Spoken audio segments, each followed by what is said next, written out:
이 시간 함께 나누신 하나님 말씀은 요한복음 17장 15절로 19절까지의 말씀입니다. 함께 찾으셔서 같이 교독하시겠습니다.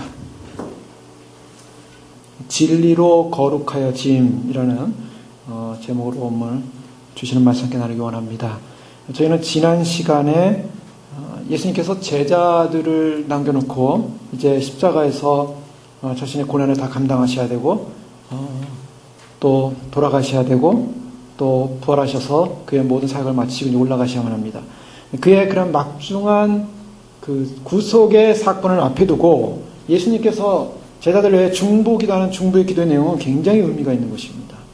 지금 이제 곧 주님께서는 고난받으시 돌아가셔야 됩니다. 근데 그 죽음 앞에서, 예수님의 죽음 앞에서 남겨놓는 제자들을 향한 그 기도는 어떤 내용이었는가? 그들이 악에 빠지지 않기를 기도하고 있습니다. 그들이 세상에 속하지 않기를, 또한 세상에 속하지 않은 자임을 확인하면서 그들을 보존하기를 기도하고 있습니다. 주님은 바로 이런 분이십니다. 우리의 보존을 위해서 중보하시는 분이요, 지금도 살아계시사 하나님 우편에서 우리를 위하 또한 기도하시는 분이십니다. 주님께서 이렇게 제자를 위한 기도를 하고 계신 가운데 특별히 오늘 본문 말씀에서는 저희를 위한 가장 중요한 핵심적인 내용이 무엇이야만 하는가, 제자들이 어떤 존재야만 하는가, 바로 제자들이 어떤 존재로서 남은 사역을 감당해야만 하는가, 바로 그것은 굉장히 중요한 부분입니다. 제자들에게 굉장한 파워를 주십시오. 제자들에게 굉장한 투시력을 주십시오. 제자들에게 굉장한 기적의 능력을 주십시오.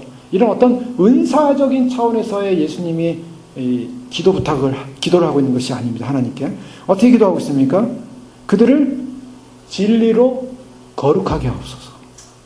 예수님께서 제자들을 향한 가장 중요한 핵심적 내용은 그들이 거룩해지는 것을 기도하고 있다는 것입니다. 우리는 여기서 굉장히 중요한 원리를 발견하게 됩니다. 제자들에게 있어서 가장 필요한 것이 무엇이었는가? 그것은 거룩이었다는 것입니다. 그래서 예수님이 그 거룩을 위해서 기도하고 있는 것이죠. 자, 이것은 단지 거칠의 하나의 거룩, 성화의 개념이 아닙니다. 진정한 성화, 진정한 거룩을 말하고 있습니다. 예수님이 어떻게 하나님 앞에 그의 사역을 모든 것을 다 마치기까지 헌신할 수 있었는가?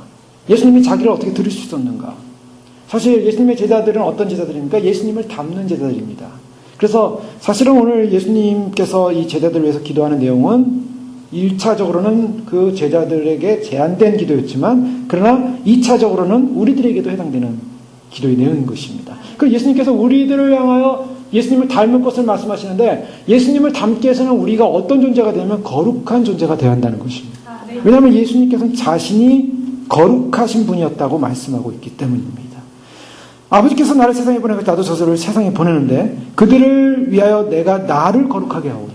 예수님, 그분은 거룩하신 분이었습니다.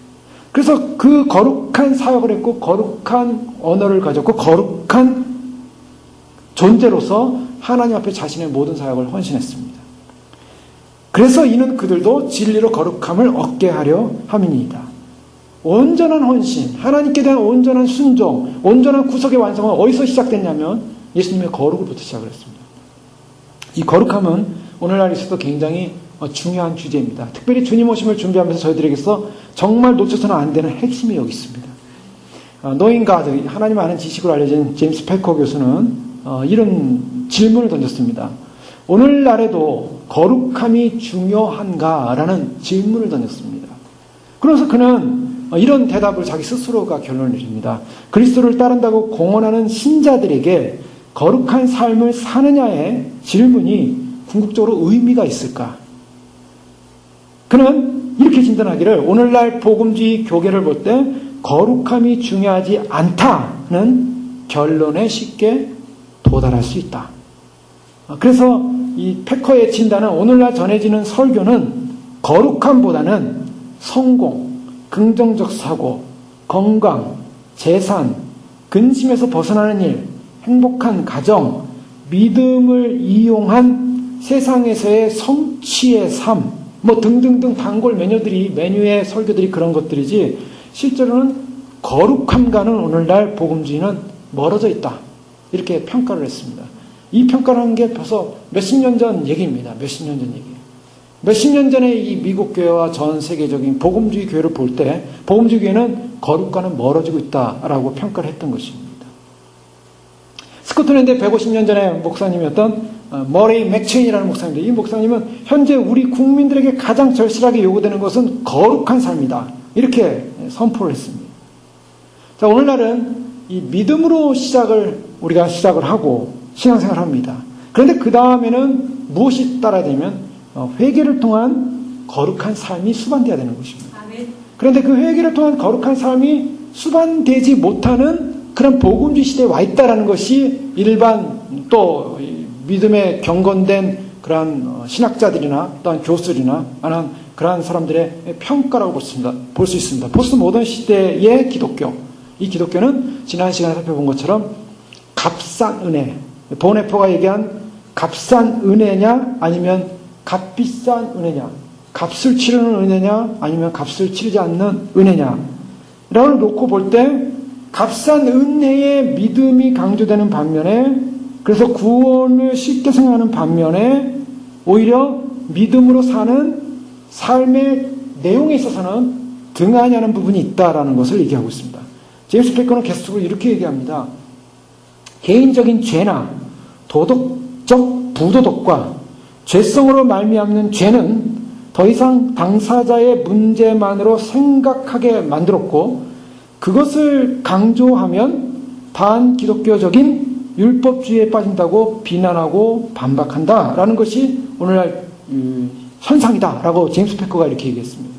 자, 이것은 뭐냐면 오늘날 이 흐름이 뭐냐면은 쉬운 구원, 쉬운 믿음.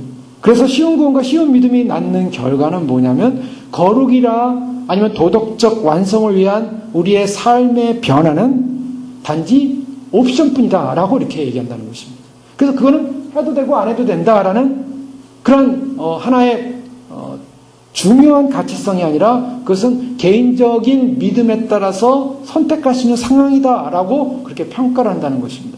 이 부분을 우리는 좀 분명히 해야만 합니다. 왜냐하면 우리가 이 부분 앞에서 오늘 예수님께서 왜 제자들에게 거룩하기로 해서 기도했는가, 가장 중요하기 때문입니다. 그래서 그들이 제자로서의 삶을 살 때 성공하는 삶은, 결국 성공하는 삶은 뭐냐면 그들이 거룩해져야 된다는 것입니다. 그렇기 때문에 패커 교수가 말한 것처럼 오늘날 우리의 삶이 과연 이러한 거룩과 연관해서 어떻게 가야만 하는가, 성경은 무엇을 말하고 있는가, 우리는 그 부분을 오늘 살펴보길 원하는 것입니다. 데살로니가전서 4장 3절에 사도 바울은 데살로니가 교회를 향해서 이렇게 편지합니다. 우리가 주 예수로 말미암아 너에게 무슨 명령으로 준 것을 너희가 아느니라. 하나님의 뜻은 이것이니 너희의 거룩함이라. 아멘. 자, 사도 바울은 데살로니가 교회를 향하여 무엇을 명령하고 있냐면 너희에게 무슨 명령으로 준 것을 너희가 안다. 뭐냐? 하나님의 뜻이 어디냐? 거룩함이다 라고 말하고 있습니다. 자, 하나님의 뜻은 믿는 성도를 향하여, 교회를 향하여 우리가 요청하는 하나님의 뜻이 있다면 무엇이겠습니까? 거룩함입니다. 만약 주님께서 교회를 향하여 교회가 굉장한 능력을 갖기 원한다, 교회가 대단한 일을 하기 원한다, 메가 처치가 되기 원한다, 굉장한 많은 사람들이 와서 굉장한 일들을 하기 원한다, 많은 선교를 하고 많은 구제를 하고 많은 사람을 돕고 그래서 많은 그런 좋은 사회 사업 그리고 사회에 영향을 주는 그런 교회가 되길 원한다 라고 주님이 말씀하지 않고, 사도 바울조차도 교회를 향한 하나님의 뜻은 이것이니 너희의 거룩함이라. 이것에서 우리는 이 기독교가 가야 할 분명한 방향을 우리는 알게 됩니다. 우리가 어떤 존재가 되어야 되는가? 데살로니가 교회는 어떤 교회입니까? 주님 오시면 기다리는 교회였습니다. 그래서 데살로니가전서 우리가 4장에 나오는 말씀, 5장의 말씀은 휴거의 말씀이 나오고 있지 않습니까? 잘하는 그 데살로니가 교회를 향해서 어떤 존재로서의 하나님의 뜻을 수행할 것이냐? 거룩합니다. 가늠한 여인이 잡혀왔을 때 예수님께서 가늠한 여인을 정죄했던 사람들 향하여 죄 없는 자가 먼저 돌로 치라고 하지 않았습니까? 아무도 못 쳤죠. 그때 예수님께서 너에게 돌을 칠 자가 있느냐라고 질문하니까 요한복음 8장 11절에 여인이 대답하되 주여 없나이다 이렇게 대답을 했습니다. 아무도 돌을 칠 자가 없었어요. 예수께서 이르실 때 나도 너를 정죄하지 아니하노니, 그 다음에 중요한 말씀이죠. 가서 다시는 죄를 범하지 말라. 다시는 죄를 범하지 말라. 자, 이 죄인으로서 죄를 지었던 여인이 죄에 대한 율법적 심판을 받을 수밖에 없는 여인이었습니다. 그런데 예수님에게 가서 예수님으로부터 용서를 받았어요. 예수님이 용서를 해주시는 것입니다. 그 다음에 예수님이 요청하시는 것입니다. 그 다음 요청은 뭡니까? 죄를 짓지 마라. 다시는. 이것이 예수님이 그 여인에게 요청한 거예요. 이것이 바로 굉장히 중요한 부분입니다. 오늘 예수님 안에서 구속받은 우리에게 주님이 요청하시는 것이 있다면 뭡니까? 우리가 예수님 안에서 구속받기 전에는 어떤 존재냐면 죄인이었습니다. 예전에 우리는 죄인이었습니다. 예전에 형벌받을 존재였습니다. 예전에 사망으로 죽어야 될 존재였습니다. 그런데 예수님을 믿고 우리가 예수님 안에서 거듭나서 예수님을 믿고 예수님을 주인으로 모실 때는 그다음부터 뭐가 됩니까? 죄와는 상관이 없는 존재가 되어야 된다는 것입니다. 아멘. 자, 이것이 요청입니다. 요청. 아멘. 우리는 이 분명한 목적을 놓쳐서는 안 되는 거죠. 베드로전서 1장 16절에도 13절의 말씀 보면은 이렇게 말합니다. 그러므로 너희 마음의 허리를 동이고 근신하여 예수 그리스도께서 나타나실 때에 너에게 가져다 주실 은혜를 온전히 바랄지어다. 아멘. 여기서 뭐라고 하냐면 허리를 동이고 근신하라고 합니다. 근데 이 근신하면서 뭐라고요? 예수님께서 나타나실 때 너에게 가져다 줄 은혜를 바라라는 것입니다. 예수님이 오실 때 가져다 줄 은혜가 뭡니까? 은혜. 자, 사람들이 믿음으로 구원받는다는 것을 100% 그레이스, 은혜라고 얘기합니다. 그래서 이신칭의는 뭐냐? 우리의 노력으로 구원받는 것이 아니라 하나님이 선택한 거예요. 하나님이 우리를 성령을 통해서 믿게 하시고 우리를 택하신 그 믿음대로 말하면 우리를 구원하신다는 거 100% 은혜입니다. 근데 거기까지만 생각하면 값싼 은혜인 거예요. 항상. 우리 이것을 항상 성경을 통해서 봐야 되는 거예요. 우리가 믿음으로 구원을 받는다라는 100% 은혜, 100% 은혜입니다. 우리 힘으로 어떻게 구원을 받습니까? 내 힘으로 내가 올라갈 수 있습니까? 내가 휴거될 수 있습니까? 내가 뭐 엔진을 가지고 아니면 뭐 날아서 비행기 타고 우리가 휴거될 수 있고 우리가 천국 갈 수 있습니까? 아무도 못 갑니다. 내 힘으로는 못 가요. 내 노력으로 못 가요. 내가 무슨 대단한 과학을 발견하고 내가 굉장히 선한 일을 하고 의로운 일을 해서 갈 수 있는 사람 없습니다. 이것이 전제, 하나님의 100% 은혜입니다. 하나님이 100% 선택한 거예요. 하나님이 100% 선택했기 때문에 내가 믿어졌고 고백했고 죄가 용서받은 것입니다. 내가 죄를 용서했습니까? 내가 죄를 씻었습니까? 아무리 죄를 씻어보십시오. 죄가 씻어지나 안 씻어집니다. 근데 예수님의 보혈로 씻으셨다고. 예수님이 십자가에서 다 완성하신 겁니다. 그래서 100% 은혜예요.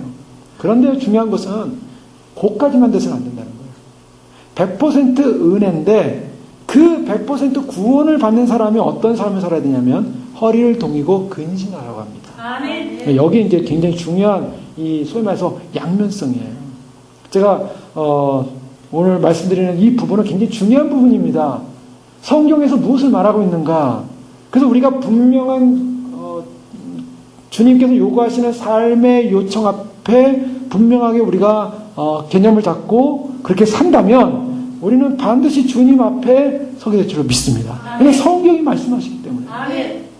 그럼 그 다음에 뭐라고 합니까? 14절에 베드로전서 1장 14절에 보면 너희 사욕을 본받지 말고 15절에 오직 너희를 부르신 거룩한 이처럼 너희도 모든 행실에 거룩한 자가 되라. 아멘. 자, 여기서 그리스도 나타나실 때 은혜를 온전히 바라는 사람이 그리스도의 앞에 서는 것은 은혜입니다. 하나님의 은혜로 우리는 섭니다.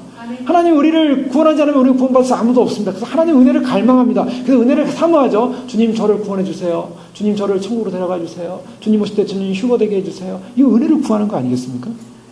그래서 은혜를 구하는 사람에게 그 다음에 어떻게 하라고요? 너희를 부르신 거룩한 이처럼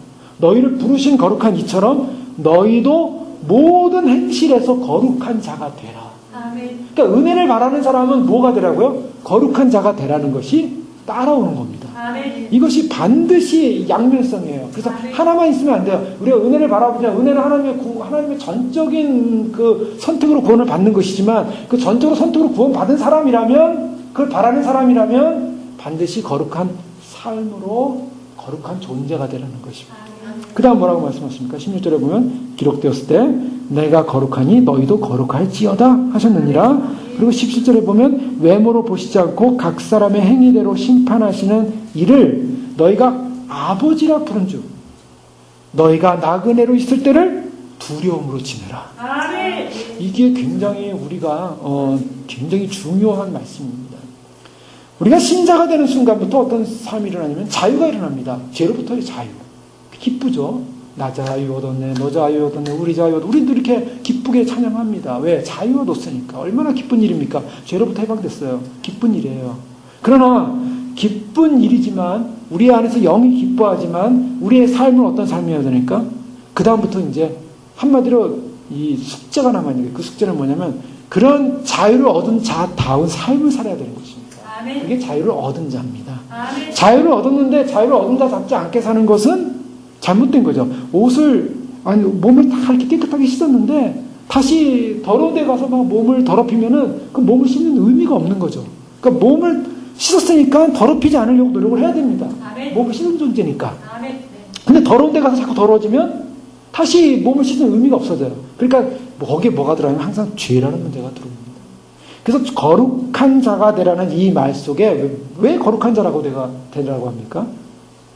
그거는 죄의 유혹이 항상 있기 때문이에요. 아멘. 그래서 우리가 은혜로 구원을 받지만 항상 죄의 유혹은 우리를 따라옵니다. 우리 믿는 신자들을 따라와요. 그래서 우리는 늘 죄로부터 오염되어지는 그런 경험들을 하게 됩니다. 아무리 내가 오늘 아침에 거룩하게 살고 오늘 아침에 기도를 많이 했고 오늘 아침에 경건하게 살기로 하고 전 앞에 깨끗했는데 잠깐 스쳐져 지나가는 생각 속에 잘못된 생각이 들어올 수 있고 잠깐 누구와 대화하는 속에 또 뭔가 잘못될 수가 있고 뭔가 잘못 볼 수가 있고 그래서 죄라는 유혹이 우리를 항상 세상이라는 것이 우리를 공격해 온다는 거죠. 그렇기 때문에 우리는 어떻게 합니까? 긴장할 수밖에 없는 거예요.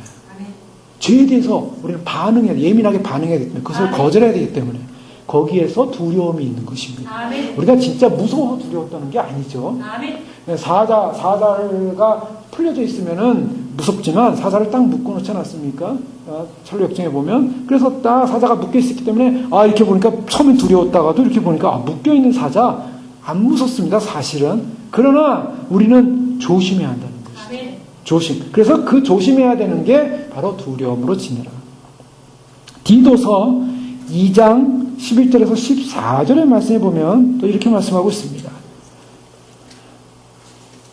디도서 2장 11절로 14절을 보면 모든 사람에게 구원을 주시는 하나님의 은혜가 나타나. 자, 이 하나님의 은혜는 어떤 은혜입니까? 모든 사람이라는 이 표현은 제가 지난 금요일에도 시부에서 볼 때 그 구원받을 대상을 상대로 해서 말하는 유니버설리즘이 아니라 모든 사람이 다 구원받는 게 아니에요. 그 구원받기로 결정된 사람, 구원을 주시는 하나님의 은혜가 나타나 우리를 양육하시되 경건하지 않은 것과 이 세상 정욕을 다 버리고 신중함과 의로움과 경건함으로 이 세상에 살고. 이 세상에 사는 방법이 뭡니까? 세상 정욕을 버려야 됩니다. 그 다음에 신중하게 의로움과 경건함으로 이 세상에 살아야 되고요. 그 사람이 어떤 사람이냐? 13절 복스러운 소망. 복스러운 소망은 디도서 2장 13절 소망, 이 복스러운 소망은 휴거를 말하고 있습니다.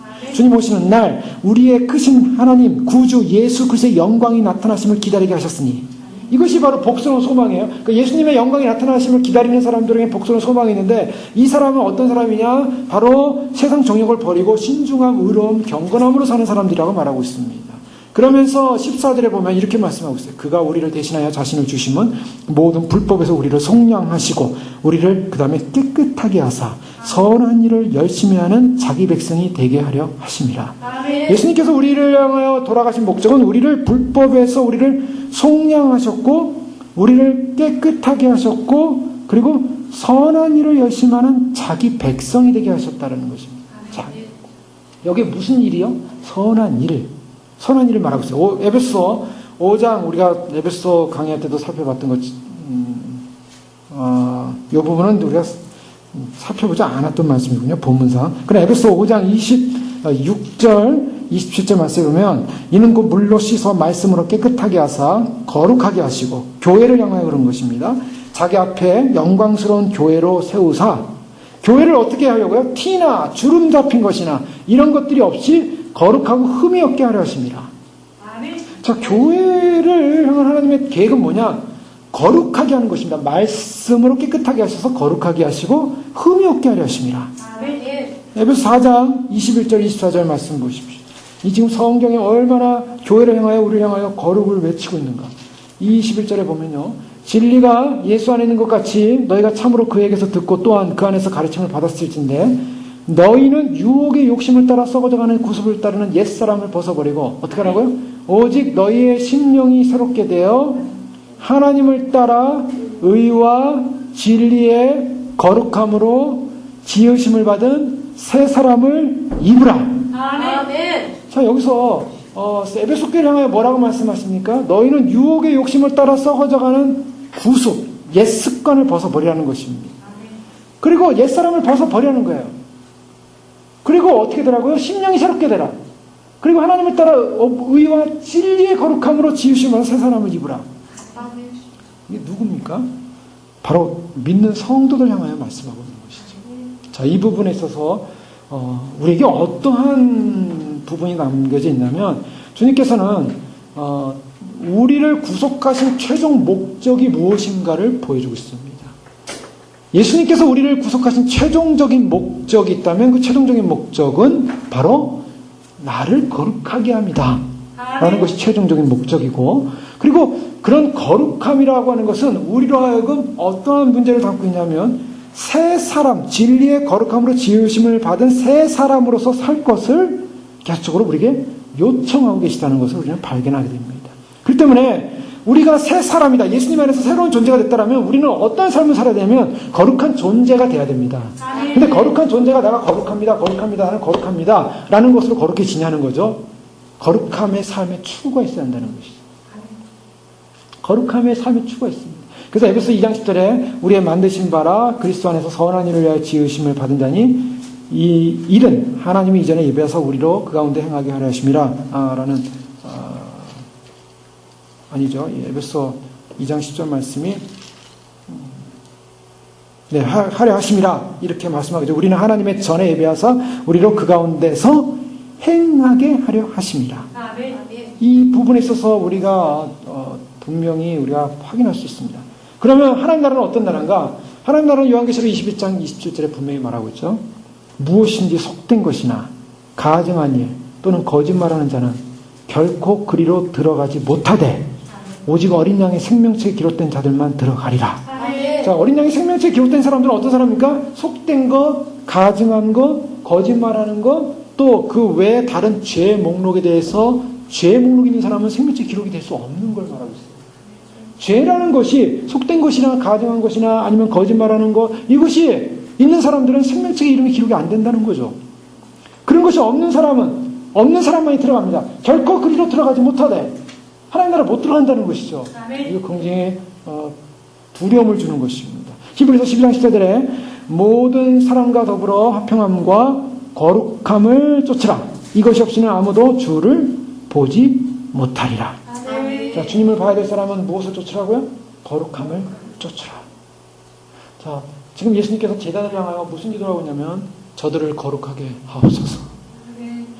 제자들에게 있어서 가장 중요한 것은 거룩의 문제입니다.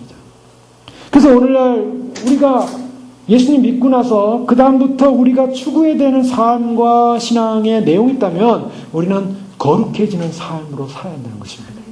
거룩해지는 것이 영적 전쟁에 승리하는 것입니다. 자, 우리는 영적 전쟁을 하고 있어요. 사도 바울은요, 에베소 말씀에 보면 전신갑주를 입을 것을 말하고 있습니다. 그래서 에베소 6장에 보면 하나님의 전신갑주를 때 의의 흉배를 여기다 차라 이렇게 말하고 있지 않습니까? 그 의의 흉배, 호신경이 뭡니까? 그 의의 호신경을 가슴에 차고 우리가 영적 전쟁을 하게 되는데요. 이 영적 전쟁하는 대상이 있다는 것이죠. 교회는 영적 전쟁의 대상이 있다는 것입니다. 이게 실체입니다. 그 사단은요, 우리의 눈에 지금 보이지 않지만 사단은 존재하고 있고 계속적으로 교회를 향해 공격을 하고 있고 우리 개인을 향해 공격을 합니다. 근데 그 공격의 내용이 뭐냐? 거룩하지 못하게 만드는 거예요. 이거를 봐야 됩니다. 우리가 사단이 교회를 향하여, 성도를 향하여, 성도들을 딱 사단이 3,7자를 두루 다니며 3,7자를 찾나니 베드로 전서 5장 8절에 분명히 얘기하고 있어요. 근신하라 깨어라. 아멘. 왜요? 너희 대적 마귀가 우는 사자처럼 두루 다니며 3,7자를 찾는다 그랬어요. 이것이 현실이에요. 우리는 그게 지금 눈에 안 보이는데 우리가 영안이 열린다면 볼 수 있어요. 근데 대부분 이 땅에 있으면서 영안이 잘 열리지가 않습니다. 주님께서 영안을 여는 분도 있지만 많은 분들이 영안이 열리지 않아요. 그러나 우리가 영적으로 알 수 있어요. 뭘 알 수 있냐? 아, 사단이 3,7자를 찾는다. 마귀가. 너는 마음을 굳게 하여 그를 대적하라. 이렇게 말하고 있어요. 이것이 현실이에요. 우리가 대적해야 됩니다. 그래서 사단은 존재하고 있어요. 대적해야 됩니다. 이는 세상에 있는 너희 형제들도 동일한 고난을 당하는 줄을 너희가 알미라. 이 고난을 당할 때요. 고난을 당할 때 사단이 우리를 삼키려고 공격한다는 거예요. 그래서 고난을 당하는 사람도 당하고 있으니까, 어려움을 당하고 있으니까 고난 당할 때 사단에 의해서 무너지면 안 된다. 그러니까 반드시 그 사단을 알고 대적해야 된다. 근신하고 깨어라 이렇게 말하고 있습니다. 그래서 모든 은혜의 하나님 그리스도 예수 안에서 너희를 부르사 자기 영원한 영광에 들어가게 하신 이가 잠깐 고난을 당한 너희를 온전하게 하고 굳건하게 하며 강하게 하며 털을 견고케 하시리라. 아멘. 자, 이것은요 바로 우리가 당하는 현실을 말하고 있어요. 베드로는요 우리는 적으로부터 사단으로부터 그런 사단이 우는 사자처럼 산길자를 참으려고 막 공격하고 다닐 때 우리는 그를 대적하고 우리가 고난 가운데 잠깐 고난 가운데서 어려움을 당하고 있지만 우리가 그러한 사단의 공격을 대적함으로 말미암아 우리가 영적으로 이겨나갈 때 어떤 현상이 나면 온전해진다고 말하고 있어요. 그 다음에 굳건해진다고 말하고 있습니다. 그리고 강하게 된다고 말하고 있습니다. 털을 견고케 한다고 했습니다. 그러니까 영적 전쟁이라는 것은 실상으로 보면은 나쁜 건 아니에요. 영적 전쟁이 없었으면 좋아요. 아무것도 없으면 좋아요. 예수님 믿고 그냥 주님이 주시는 그 보호 가운데 아무 어려움 없이 그냥 가면 좋아요. 그런데 현실은 그렇지 않습니다. 영적 전쟁이 있습니다. 근데 그 영적 전쟁이 우리에게 주는 유익은 뭐냐면 영적 전쟁을 통해서 우리는 온전케 되어지는, 굳건케 되어지는, 강하게 되어지는, 털을 견고케 되어지는 과정을 통과하게 된다는 것입니다. 바로 그것이 영적 전쟁이 주는 유익이에요. 그래서 하나님이 왜 지상에 아직까지 사단을 남겨놓고 예수님께서 십자가에 못 박혀 돌아가시고 아예 사단을 끝내버리고 죄도 고통도 없이 그냥 천년하고 바로 그 시간에 이루어졌으면 얼마나 좋겠습니까? 그런데 2000년이라는 시간이 지금 흘러왔어요. 그리고 주님 오시기 바로 직전 앞에 와서 우리는 마지막 영적 전쟁이 아주 치열합니다. 이 영적 전쟁은 왜 치열하냐면 이 영적 전쟁은 다른 영적 전쟁이 아니라 바로 우리가 거룩의 전쟁이에요. 정말 우리가 정말 거룩함을 이루어서 거룩한 존재가 되어서 주님을 영광스럽게 맞이할 것이냐 못 맞이할 것이냐. 그 거룩함은 뭐가 연관되어 있습니까? 주의 신부들과 연관이 되어 있어요. 내가 신부로서의 자격, 신부로서의 위치, 신부로서의 존재의 가치성이 어디 있습니까? 나는 신부입니다. 나는 휴거 백성입니다. 라고 할 때 그 사람의 가치성이 뭐겠습니까? 아, 이 사람이 교상을 열심히 했다. 봉사생활 열심히 했다. 또 여러 가지 아무 문제 없이 신앙생활 했다가 기준이겠습니까? 주님이 우리를 보실 때 휴거 백성이다, 신부다라는 기준이 뭐겠어요? 거룩입니다. 아멘. 그게 분명한 거예요.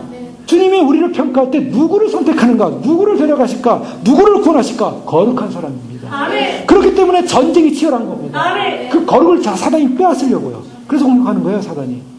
그래서 우리가 주님 앞에 가는 날까지 사단은요, 우리의 거룩을 흩어놓으려고 하는 것입니다. 거룩을 흩어놓는다는 게 뭐야? 죄가 들어온다는 겁니다. 죄가 들어온다는 건 뭘 말하고 있습니까? 죄라는 것은 아주 사악해요. 그래서 소위 말해서 우리가 죄를 짓는 모든 죄의 목록을 성경에 다 나와 있죠. 우리가 하나님의 주권, 하나님의 은혜, 하나님의 사랑, 하나님의 그러한 진실, 또 하나님의 그런 능력, 하나님만이 우리의 주인이라는 그 하나님의 주인 되심, 이것을 떠나서 우리 자아가, 우리의 욕심이, 우리의 생각이, 아니면 우리의 어떤 가지고 있는 판단이, 이것이 나를 사로잡아 올 때 우리는 하나님보다 나라는 인간이라는 존재 가운데 초점을 맞추기 시작할 때 믿음이 약해지고 떨어지게 되는 것입니다. 그러니까 믿음을 강화시키는 방법은 오직 주님만을 바라보는 거예요. 주님만을 바라보고 신뢰하는데 사단이 요청하는 것은 바로 그 부분이에요. 사단이 요청하는 것은 바로 우리가 믿음을 잃어버리도록 자꾸 공격한다는 것입니다. 믿음을 잃어버리도록 공격하는 그 공격으로부터, 마귀의 그런 공격으로부터 우리가 계속적으로 대적하면서 이겨나갈 때 믿음이 강화되고 우리는 그 거룩을 지켜나가게 될 줄로 믿습니다. 거룩을 지켜나가야 돼요. 자, 그러면 제임스 패커 교수가 처음에 말했던 것처럼 오늘날 복음주의 교회는 과연 거룩함에 대해서 인정하느냐, 거룩함을 잃어버렸다는 것입니다. 그럼 이것을 다시 예수님께서 요한복음 17장에 오늘 말씀하신 원리로 다시 돌아가자고요. 예수님께서 제자들을 위하여 제자들에게 가장 필요한 것이 무엇이 필요한가를 위해서 중보할 때 거룩함이었습니다. 저희를 거룩하게 하옵소서. 제자들에게 필요한 건 거룩이었어요. 여러분, 제자들이 사도행전을 보세요. 얼마나 굉장한 능력들을 행했습니까? 예수님과 같은 능력을 행하지 않았습니까? 바울 같은 경우는 바울의 손수건만 만져도 막 기적이 일어나, 이런 굉장한 사도들이었어요. 베드로가 막 설교하니까 막 사람들이 회개하고 저 앞에 돌아오기 시작했습니다. 굉장했습니다. 그런데 그들에게 있어서 가장 핵심적인 것은 그들의 외부적으로 드러난 능력이 아니라 사실은 예수님께서 그들을 위하여 거룩을 위해서 기도했다는 것입니다. 거룩합니다. 그러면 우리가 오늘날 복음화된 오늘날 우리의 현실 속에서 과연 무엇이 진리인가? 진리의 기준이 뭔가를 판단하시는 기준이 있습니다. 무엇이 진리인가? 이 마지막 시대에, 이 교회가 많은 이 교회 시대에 무엇이 진리인가를 판단할 수 있는 유일한 기준, 잣대. 그 기준이 뭡니까? 거룩이 외쳐지고 있냐는 것입니다. 우리가 거룩한 사람으로서 존재해야 된다는 그 가치성의 외침이 선포되고 있냐는 것입니다. 여러분, 바로 이것이 우리가 분명하게 진리의 길을 가고 있느냐, 안 가고 있냐의 기준점입니다. 우리가 거룩을 향해 걸어가고 있다면 우리는 진리 안에 있습니다. 그러나 거룩을 놓치고 있다면 진리를 벗어난 것입니다. 주님께서 우리에게 요청하신 것은 거룩입니다. 교회를 향하여 주님 원하신 것은 거룩이에요. 왜요? 점도 없이 흠도 없이 온전케 되어진 것, 교회가 가야 할 목표입니다. 여기서 교회라고 할 때 그냥 보이는 교회가 아니라 바로 자신에게 적용하시면 돼요. 나에게 적용되는 말씀입니다. 주님이 나에게 요청하시는 것은 온전케 되는 것입니다. 근데 그 온전케 됐다, 그 사람이 온전케 됐다, 내가 온전케 됐다라는 그 답이 뭡니까? 아, 온전케 됐어. 뭐가 온전케 된 겁니까? 거룩을 이뤘다는 것입니다. 거룩해 간다는 것입니다. 거룩한 사람이 온전하다는 거예요. 그러니까 우리가 온전하다고 할 때는 그 온전 속에는 거룩인데, 이 거룩이라는 것은 무엇을 갖겠냐면 반대적으로 성경에서는 점과 흠도 없이, 주름진 것이 없이, 문제되는 것이 없이, 죄 가운데 얽혀 있는 것이 없이 거룩한 존재가 된다는 것입니다. 이 거룩한 삶이야말로 주님 앞에 서야 될 우리에게서 가장 중요한 우리의 목표입니다. 우리는 이 거룩의 문제는요, 사실은 2000년 기독교 역사상 굉장히 그 논란이면 논란이라고 할 수 있는 그런 이슈였습니다. 왜냐하면 이 거룩의 문제는 항상 이 양명적인 그 힘을 가지고 사람들이 이렇게 주장을 해왔어요. 그것은 뭐냐면 칭의라는 말씀을 들어보셨을 겁니다. 믿음으로 말미암는 구원을 이룬다. 칭의 사건. 그 다음에 성화입니다. 성화는 sanctification이라는 표현을 쓰지 않습니까? 거룩하게 구별된다. 그런데요, 왜 문제가 되냐면 오늘날 왜 거룩이라는 잣대로 볼 때 거룩을 향하여 가지 못하고 있는가? 복음주의가. 왜 거룩을 향하여 목표를 향해 가지 못하고 있는가? 그것은 그 칭의와 거룩이라는 이 성화라는 이 두 가지 내용을 분리를 시켜놨기 때문입니다. 세퍼레이트를 시켜놨어요. 이것이 분리되는 순간 어떤 사건이 벌어지냐면 칭의가 강조되면 성화가 약해집니다. 성화를 강조하면 칭의가 약해져요. 그래서 이것이 이렇게 보느냐에 따라서 이렇게 보면은 이것이 문제인 것 같고, 여기 성화를 보면 칭의가 문제인 것 같고, 칭의를 강조하다 보면 성화가 아닌 것 같고, 그래서 항상 이것이 마치 시소처럼 이렇게 강조되는 것에 따라서 약간 달라졌어요. 2000년 기독교상 이 문제가 항상 있어 왔어요. 그래서 오늘날 어떤 문제가 발생하냐면 성화를 어떻게 이루느냐. 지금까지 우리가 좀 말씀을 통해 보니까 성화는 주님이 우리에게 자동적으로 주신 것 같습니까? 우리가 해야 되는 것 같습니까? 느낌이. 이게 어떻게 보면 성화가 강조되면 우리가 해야 되는 것 같이 느껴져요. 우리가 해야지 성화를 이룬다. 사실은 없지 않아 있습니다. 그 내용이 담겨져 있어요. 그럼 가만히 있다고 성화가 됩니까? 그렇진 않죠. 분명히 해야 돼요. 근데 그 성화가 강조되다 보면 어떻게 됩니까? 칭의가 약간 약해지는 듯한 느낌이 들어요. 그래서 칭의적 개념은 약해지고 성화를 통해서 우리가 거룩한 단계에 일어난다. 근데 이것이 여기 이렇게까지만 되면 되는데 거기서 좀 더 이게 강화되는 듯한 느낌이 들면 어떻게 됩니까? 우리의 구원이라는 것이 내가 성화를 내가 완성해야 이룬다라고, 이렇게 그래야 내가 성화를 이뤄야만이 주님을 맞이할 수 있다라고 우리 편에서의 노력으로 보여지게 됩니다. 네, 그렇게 보일 수가 있어요. 또 한편으로는 그거는 그렇게 하면 오해가 있으니까 믿음이 중요한 것이다. 100% 우리가 믿음으로 가야 된다. 그래서 믿음은 하나님의 은혜로 된 거기 때문에 우리가 믿은 자는 비록 성화를 좀 못 이뤘어도 그 믿음을 알면 구원을 얻는다. 이렇게 평가를 할 수가 있습니다. 이게 잘 보셔야죠. 그러면 뭡니까? 우리가 어디에 서야만 합니까? 어디에 서야 되겠습니까? 사실은요, 칭의와 성화는 구별이 안 됩니다. 그것이 성경에서 보여주고 있어요. 성경은요, 우리로 하여금 칭의와 성화를 구별하지 않아요. 그러면 칭의, 의롭다 되면 어떻게 됩니까? 반드시 성화돼야 돼요. 이게 이제 한번 살펴볼까요? 고린도전서 6장 10절 11절 말씀입니다. 굉장히 지금 중요한 내용 개념을 설명하고 있습니다. 잘 이해하시면 너무 우리가 이것을 잘 이해하고 끝까지 붙잡고 가야 됩니다. 고린도서 6장 10절 11절 보면 도적이나 탐남하는 자나 술 취하는 자나 후욕하는 자나 토색하는 자들은 하나님의 나라를 유업으로 받지 못하리라. 자, 여기서요. 도적, 탐남하는 자, 술 취하는 자, 후욕하는 자, 또 토색하는 자, 이 죄의 목록들이죠. 고린도전서에 여러 가지 이 교회 안에 문제들이 일어났습니다. 문제들이 일어나면서 사람들이 여러 가지 갈등도 있고, 여러 가지 여러 가지 죄들이 많았어요. 음식을 먹으면서 취한 사람 취하기도 하고, 배부르기도 하고, 또 여러 가지 근친상간적 그런 여러 음행이 일어나기도 하고, 또 도적, 탐남, 이런 것들이 일어날 때, 사도 바울이 고린도 교회를 향하여 경고하는 거예요. 믿는 교회 성도들일지라도, 도적, 탐남하는 자, 술 취하는 자, 후욕하는 자, 토색하는 자들은 하나님 나라를 유업으로 받지 못한다. 하나님 나라를 유업으로 받지 못한다. 이 말씀은 뭐냐면 유업이라고 할 때 유업이라는 게 뭡니까? 상속받는 거죠. 기업을 상속받는 걸 말합니다. 그래서 유업을 상속받지 못한다 그러니까 어떤 분들은 에베소서 말씀을 인용해서 에베소서에 나오는 5장 5절에 너희도 정녕 이것을 알거니와 음행하는 자나 더러운 자나 탐하는 자나 우상 숭배하는 자는 다 그리스도와 하나님 나라에서 기업을 얻지 못한다.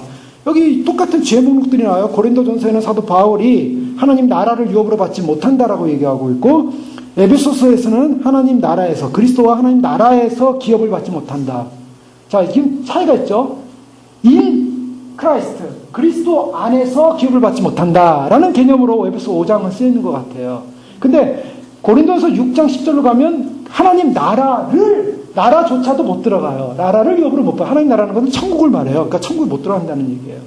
그러면 고린도에 쓰여진 사도 바울이 제 목록을 나열하고 제 목록을 가진 사람은 천국에 들어가냐 못 들어가냐로 논할 때 천국을 들어간다 그랬습니까? 못 들어간다. 천국을 못 들어간다 그랬어요.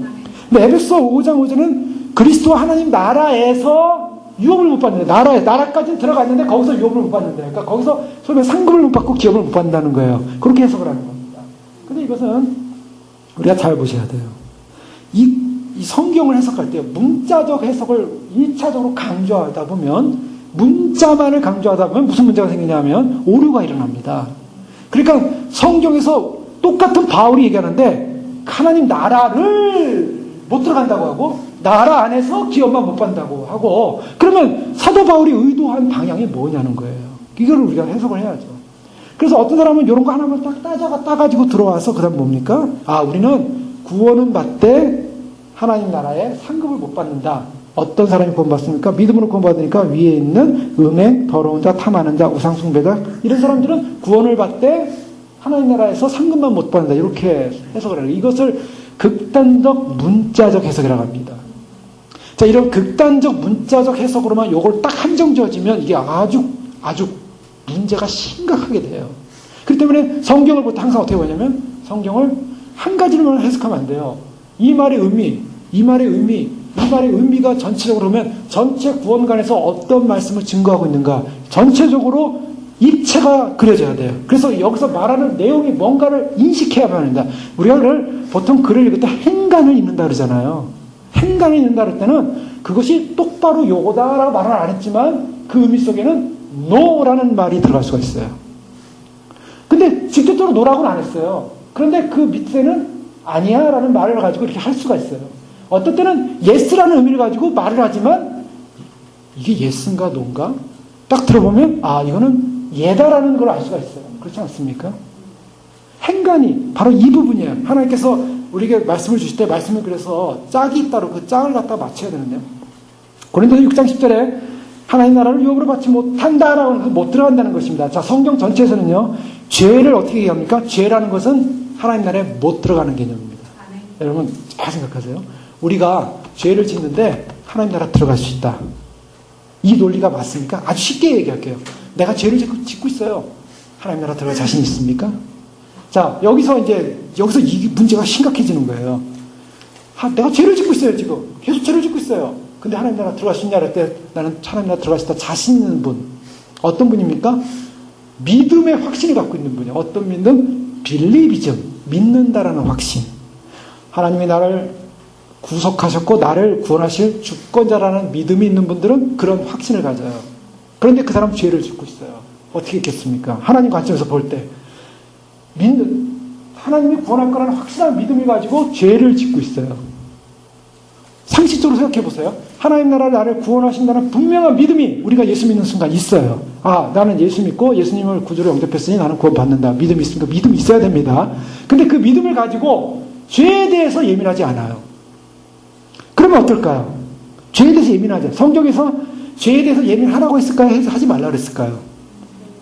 성경 전체는 죄를 용납 안 합니다. 죄에 대해서 예민해야 돼요. 그런데 예민하지 않고 죄에 대해서 허용을 하면서도 믿어요. 나는 천국 갈 거라고. 이건 어떤 믿음입니까? 믿음이 너무 강화된 거예요. 그래서 칭의라는 믿음이 강화되다 보니까 내가 좀 죄를 져도 나는 천국 갈 수 있다라는 안심을 하게 됩니다. 이게 오늘날 팽배한 복음주의의 하나의 그 이신칭의적 하나의 모습이라고 볼 수 있어요. 그래서 그것을 마지막 주님 오심을 준비하는 믿음으로 깨어있는 분들이 이거 오늘날 복음주의가 칼빈주의의 잘못 영향을 받아가지고 한 번 구원받으면 영원한 구원이다라는 안심 속에 죄를 져도 그 죄에 대한 심각성을 못 느끼고 있지 않느냐. 그러니까 칼빈주의가 잘못됐고 이런 복음주의가 잘못되고 있다 막 이렇게 비난하지 않습니까?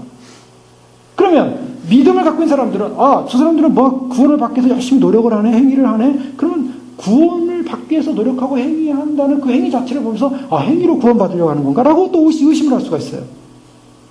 우리가 열심히 노력해서 내가 천국 못 갈까봐 주님이 우리에게 천국 주신다고 약속까지 해놨는데 안심을 못하고 불안한 거야. 나 천국 못 갈까봐 내가 뭔가를 해야지, 내가 뭔가 거룩해야지, 내가 뭔가 정결해야지, 내가 뭔가 죄를 안 짓고 살아야지, 막 거기에 막 불안감에 막 쫓겨 사는 듯한 그 염세적 그런 불안 속에 내가 구원받지 못할 거라는 두려움 속에만 있는 듯한 그런 사람으로 사는 것이 아닌가라고 오해할 수가 있어요.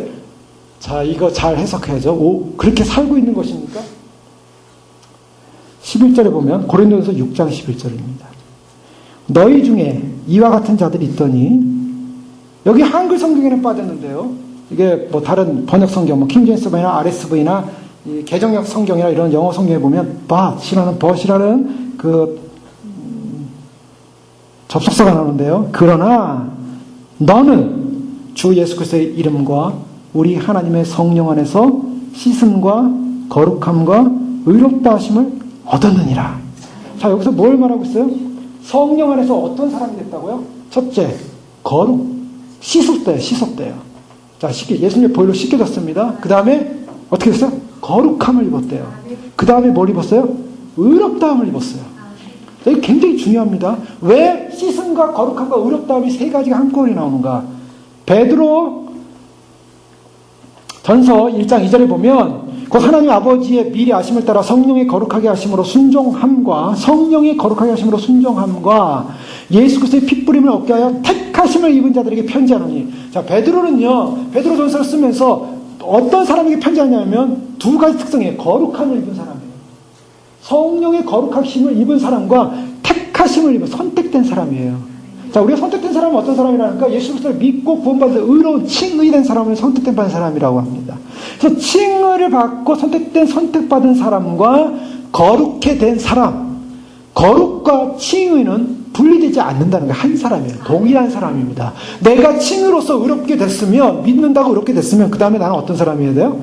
거룩한 사람이어야 한다는 거예요. 그러면 다른 사람들이 생각할 때 소위 말해서 아까 말한 칭의와 성화를 분리하는 것은 위험한 가장 극단적인 구원관을 흐리는 것입니다. 칭의와 성화를 구별하게 되면요. 그 칭의와 성화를 구별하면 왜 그렇게 되냐면, 자, 이제 아까 제가 예를 든 말씀을 드리겠습니다. LA에 있는 어떤 목사님이 이렇게 주장했어요. 그분도 뭐 환란전 휴거를 믿긴 하시는 분이지만, 그러나 그분은 극단적 세대주의의 신앙을 갖고 있는 분입니다. 그래서 예를 들면은 창조가 두 번 일어났다. 중조론이라는 갭 티어리라고 해서요. 그 소위 말해서 창조가 일어나고 다시 창조가 일어날 때 갭이 있었다는 거예요. 그 갭 사이에 뭐가 일어납니까? 첫 번째 창조 때 천사들이 타락해서 하나님이 다 흩어놨다는 거예요. 그래서 창세기에 보면 세상이 혼돈하고 무질서한 상황이 창조 이후에 한 번 하나님께서 그 창조를 없애버렸다는 거예요. 천사들의 타락 때문에. 그래서 다시 창조했다는 거예요. 처음 들어보십니까? 창조가 두 번 일어났어요. 자, 그렇게 주장을 해요. 왜? 그게 이제 문자적으로 했을까요? 어떤 문자냐면, 창세기에 나오는 생육하고 번성하라. 이 아담과 하와를 만들고 생육하고 번성할 때 생육하고 번성하라 할 때 그 생육하라는 그 번성하라는 그 말에는 리필먼트라는 단어를 쓰고 있어요. 킹제임스 버전에 보면. 그래서 킹제임스 버전만을 최고의 성경으로 여기고 그래서 나머지 성경을 쓰는 교회들은 어떤 교회들이냐면 사단이 간섭해서 변혁시켜 놓은 성경을 쓰기 때문에 소위 말해서 사단에 속한 교회들이다. 그러면 어느 교회가 진짜 교회냐? 킹제임스 버전만 쓰는 우리 교회만이 진짜 교회다. 거긴 교단이 없습니다. 교단이 없고요. 자신이 하는 성경 침례교라는 그 침례교 이름으로 하는 교회만이 진짜 교회라고 얘기하고 있어요. 아주 극단적이죠. 근데 사람들이 잘 몰라요, 그거를. 그래서 한국교회에서는 그 문제를 가지고 우리만이 진짜 교회고 우리만이 성경이 전통 성경이고 킹제임스 버전을 쓰는 것은 다 이단이고 이단이 아니라 아예 사단의 교회래요. 그렇기 때문에 그 문제를 가지고 합동 측, 자금계 합동 측에서 2단으로 정지를 했습니다.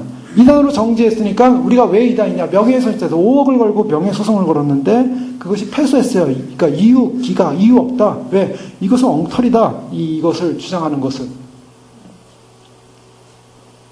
한국에서는 2단으로 정제된 곳에 속한 신학교를 나오는 아주 정통 피터 러크만이라는 세대주의자, 극단적 세대주의에 신학을 한 분이 하는 목회하는 곳인데 그분이 어떤 걸 얘기하냐면 마지막 주님 오심을 준비한다고 하면서 마지막 주님 오심을 준비하는 바로 이 사람들이 어떤 사람들이어야 되냐? 믿음의 확신을 갖고 있어야 된다. 오늘날 주님 오심을 준비한다는 교회들이 굉장히 자신들이 거룩해져야 되고 정결해야 되고 깨끗해야 된다고 하니까 구원받지 못할 거면 너무나 많이 두려워하고 그런 두려움을 심어주고 있다. 목회자들이. 그래서 다른 복음을 전한다. 이렇게 했어요. 그러면서 어떤 얘기를 하냐면 이 에베소 5장 5절을 들어서 하나님 나라의 기업을 얻지 못한다. 하나님 나라에서 기업을 얻지 못한다. 어떤 사람이요? 죄 짓는 사람, 음행하는 사람이 하나님 나라 들어간대요. 그리고 더러운 자, 탐하는 자, 우상 숭배하는 자들이 다 하나님 나라 들어간대요. 자, 그 사람들이 들어가서 단지 상급만 못 받는데 왜? 하나님이 선택했기 때문에. 제가 읽어드리겠습니다. 그대로 제가 가졌어요. 그러므로 진정으로 구원받는 사람이 몸 안에 있는 죄들을 계속 지을 때, 잘 들어보세요. 구원받은 사람이 자기 몸 안에 있는 죄를 계속 지을 때, 우리 답이 어떻게 됩니까? 답이 뭐 해야 돼요? 구원을 상실하는 것이 아니라, 죄를 계속 져도 구원은 상실 안 된대요. 그들이 받은 유업을 잃어버린다는 사실을 말씀하는 것이다. 자, 요 한 센텐스인데요. 다른 거는 다 몰라셔야 돼요. 이거는 분명히 하셔야 돼요. 저는 신학을 했기 때문에 이런 글이 분간이 되는 거죠. 왜요? 이건 굉장히 중요한 신학이 들어가 있어요. 이 안에는. 무서운 신학이 들어가 있습니다. 어떤 신학이 들어가십니까? 영지주의예요. 영지주의라는 이 말은 사도 바울이 초대교회에 목숨을 걸고 싸운 신학이에요. 목숨을 거는 거짓 신학이에요. 영지주의가 뭐냐? 자, 어떠냐? 이제 그러면서 어떤 비유를 드냐면 고린도에서 나오는 음행하는 자가 이제 죽는 사건이 일어났어요. 어떤 사건이 일어나면 그 사람이 몸은 죽더라도 혼은 살린다. 이렇게 해석을 해요. 몸은 죽더라도 혼은 살린다. 근데 몸은 죽고 혼은 살린다라는 이 표현을 통해서 뭘 말하냐면 인간이 지은 이 몸이라고 하는 것은 사악한 것이다. 몸은 죄를 지을 수밖에 없는 존재다. 인간은 몸이 연약한 존재다. 그렇죠. 어떻게 보면 몸은 연약합니다. 그래서 죄를 짓습니다. 병도 걸리고 죄도 짓고 우리 몸은 좀 이렇게 부족해요. 근데 하나님이 구원받은 사람은 혼은 선택해서 데려간다는 거예요. 그러니까 아무리 음행을 해서 근친상간을 해서 그 근친상간한 자에 대해서 왜 너희가 그를 심판하고 그들을 왜 징계하지 않느냐? 사도 바울이 굉장히 그걸 강조하면서요. 어떤 얘기를 하냐면 그 사람이 그 죄로 인해서 몸은 죽지만 혼은 구원한다는 거예요. 자, 이 부분, 이 혼을 구원하고 몸은 죽는다. 이 부분을 얘기하면서 소에서 이분설이에요. 영과 혼의 문제와 몸의 문제를 분리시켰어요. 초대교회 영지주의란 무엇을 말하고 있냐면 우리가 비록 죄를 짓더라도 몸이 짓는 죄는 용서받는다. 그러니까 용서받기 때문에 몸이 지은 죄는 용서받기 때문에 우리가 어떻게 해요? 천국은 다 간다. 우리 영이 천국 가니까 용서받는 이 몸이 짓는 죄에 대해서는 허용해도 된다. 요게 어디 나옵니까? 요한계시록에 보면 이 버가모교회 예수님께서 주신 말씀 가운데 이와 같이 요한복음 2장 15절에 보면 이와 같이 내게도 니골라당의 교훈을 지키는 날이 있도다. 이 니골라당의 교훈이 뭐냐면 바로 영지주의예요. 몸이 죄를 져도 우리가 구원을 받는다. 자꾸 이렇게 나가는 거예요. 그러니까 뭘 강조하냐면 우리가 이렇게 생각할 수는 있어요. 아, 그래. 하나님께서 한번 선택한 사람은 비록 죄를 좀 짓는다 할지라도 하나님이 결국에는 그 사람에게 회개할 기회를 주셔서 용서해 주실 수 있다. 저는 그거 믿습니다. 그럴 수 있어요. 우리가 뭐 죄 아닌 사람이 어디 있습니까? 다 죄를 질 수밖에 없는 연약한 육체잖아요. 그런데 문제는 여기에서 문제는 뭐냐면 계속이라는 단어예요. 계속. 그래서 계속 지을 때 이게 그냥 쓰여지는 말이 아니에요. 그래서 이 신학의 배경이 있는 거죠. 신학이 뭐냐면 바로 극단적 문자적 세대주의적 있잖아요. 그래서 왜 중조론 얘기냐면 리필먼트라는 말 쓰는데 재충만해라. 킹제임스 버전만 리필먼트라는 말 쓰고 있어요. 그런데 제가 그걸 원어로 찾아봤어요. 히브리어 원어로 보면 리필이 아니라 그냥 단회적 필이에요. 그냥 채우라는 거예요. 문제는 뭐냐면 킹제임스 버전은 제가 강조하고 중요하게 얘기했습니다. 그래서 험정역을 보시고 비교하시라고. 그러나 킹제임스 버전이 최고의 원본이 아니에요. 최고의 원본이 아니라 공인 사본, 리세터스 텍스터스라고 해가지고요. 공인된 사본, 소위 말해서 공인 TR이라는 공인된 사본을 가지고 번역을 했어요. 근데 그 TR이라는 공인된 사본조차도 원본이 아니에요. 문제는. 그래서 우리가 히브리서나 이 신약 성경을 보면 여러 사본들이 있어요. 전해오는 사본, 예를 사회 사본이라는 거 들어보셨죠? 이사야 53장에 나오는 사회 사본, 그 어린 양치기가 그 양들을 찾으러 갔다가 어느 동굴에서 발견한 이사야 사본이에요. 그 굉장히 권위 있는 사본입니다. 그 권위 있는 사본을 그게 사본이 어디서 나왔냐? 이 사본이 어디서 발견됐냐? 이 사본이 어디서 발견됐냐? 이 사본이 어디서 발견됐냐? 이 사본이 어떤 전통을 가지고 여기까지 왔느냐? 이 사본의 뿌리는 뭐냐? 자꾸 연구해가지고 이 사본을 모아가지고 만들어서 이게 텍스트가 원본에 가깝다. 이 텍스트가 원본에 가깝다. 그래서 사본 비평이라고 합니다. 이런 거를. 사본 비평을 하는 과정에서 이 텍스트가 원본에 가깝기 때문에 이 텍스트가 가지는 의미가 더 강할 것이다. 라고 주장을 해요. 근데 TR 사본에도 리필이 안 나와요. 킹제임스 버전을 번역한 TR 사본을 제가 확인해 봤더니 리필이 아니에요. 근데 킹제임스 버전을 리필로 번역했어요. 잘못 번역한 거예요. 여러분 이게 번역되는 과정에서 오역이 일어날 수가 있어요. 그런데 문제는 뭐냐면 우리가 번역에 오류가 일어날 수가 있습니다. 여러분 한글 성경도 마찬가지예요. 한글 성경도 공동 번역, 새 번역, 목숨 번역이 많죠. 그런데 개역 성경이나 개정이나 보는 분들이 볼 때 똑같은 말인데 왜 이렇게 바뀌었을까? 바뀔 수 있어요. 그는 해석하는 해석의 관점에 따라 번역자들이 약간 바꿀 수가 있어요. 그러나 그 개념은 안 바뀌어요. 보통 큰 개념은. 그런데 문제는 뭐냐면 그래서 성경 해석이라는 것이 중요한 겁니다. 성경을 해석할 때 문자적으로 그대로 딱 뽑아가지고 그거다라고 너무 강조를 하다 보면 이것이 영적으로 해석해야 될 부분에서 영적 해석을 놓쳐버리는 거예요. 그렇다고 문자적 해석을 하지 않는 게 아닌가? 아니요. 문자적 해석을 1차적으로 합니다. 그러나 그 다음에 영적인 해석을 해요. 문자적 해석, 영적 해석, 그 다음에 하는 해석은 그 의미를 해석하는 거예요. 그런데 중요한 것은 그 한 단어를 가지고 뭘 만들었냐면 원본과 다른 킹제임스 버전의 영어 번역본을 가지고 재창조를 만들었어요. 그러니까 두 번의 창조를 만들었다는 거예요. 이것이 무서운 거죠. 왜 그랬어요? 문자에 매달리기 때문에. 그래서 극단적 세대주의는 어떤 문제가 있냐면 문자에 매달려요. 그래서 14만 4천이 남자고, 예를 들면 천사들은 전부 남성이고, 그리고 우리가 이 땅을 살다가 세상을 떠나면 천국 가면 다 남성이 된대요. 그래서 여성들이 이 땅을 살다가 천국 가면 다 남성으로 변화된대요. 여러분 이게 믿어지십니까? 이런 논리가 어디서 나오냐면 그것을 문자적으로 너무 그것만을 주장하기 때문에. 그래서 극단적인 문자주의는 그래서 이단이 되는 거예요. 이런 걸 잘 보셔야 되는데, 어쨌든 제가 왜 이 설명을 드렸냐면, 자, 우리가 거룩함이라는 것이 이거 뭐냐면, 이것은 왜 이런 사건이 벌어졌냐면 치유라는 사건과 성화라는 사건을 분리시켰기 때문이에요. 그러면 성경에서 뭐라고 말하는가? 로마서 6장을 보십시오. 로마서 6장에 보면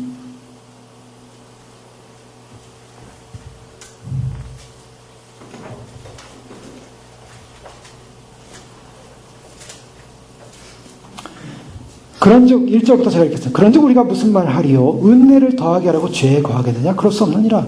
죄에 더 대하여 죽은 우리가 어찌 그 가운데 더 살리요?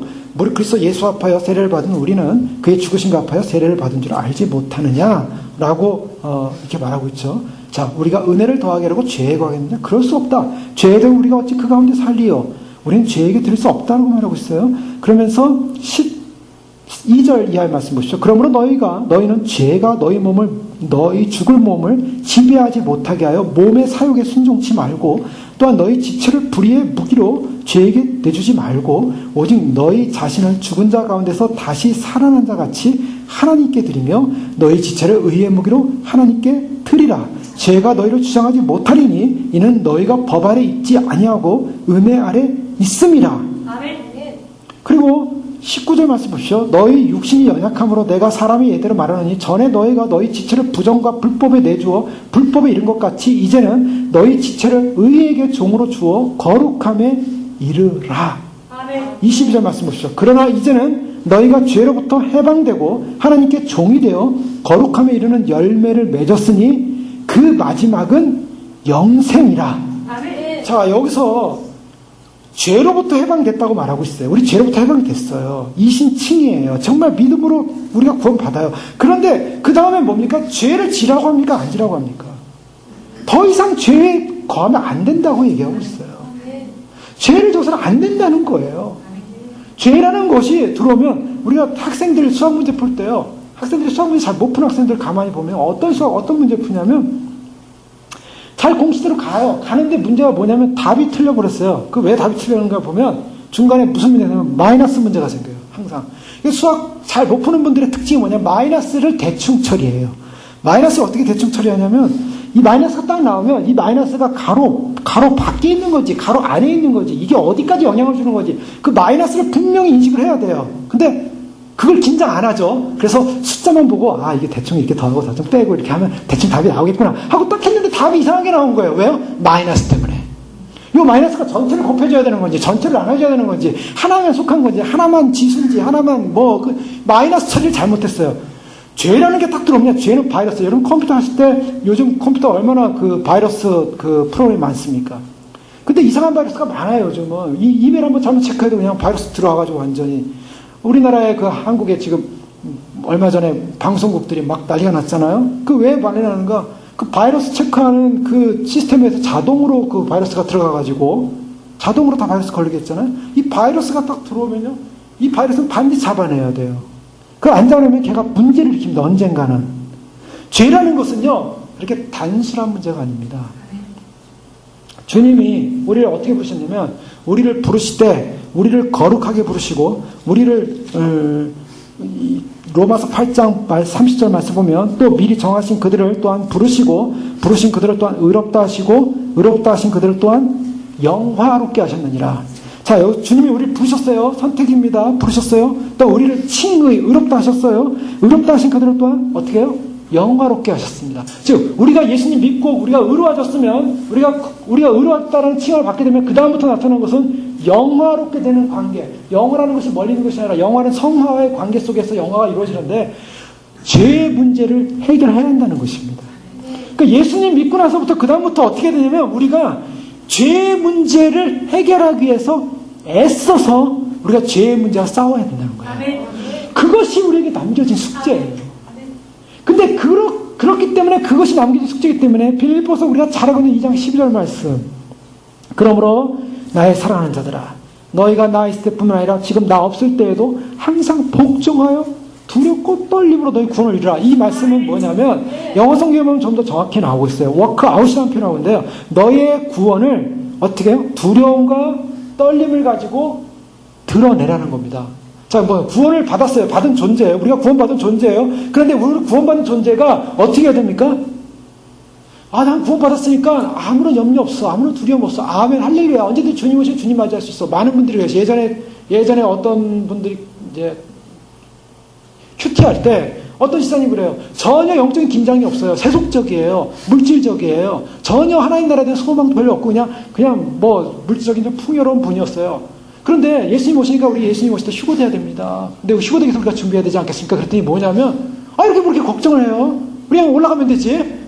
왜 올라가면 되지가 나오냐면 예수님 믿었는데 뭘 이렇게 걱정하냐는 거예요. 예수님 믿었는데 우리를 구원하시는 분이 우리를 데리고 올라가시지. 그럼 얼마나 좋겠어요. 그럼 우리가 못하라 이렇게 신앙생활 뭐 열심히 하려고 투정을 하고 기도를 하고 주님 앞에 거룩해지려고 노력하고 못하라 해서 가만히 있으면 다 들림 받는데 아무 걱정 없어요. 근데 성경에 뭐라고 말해요?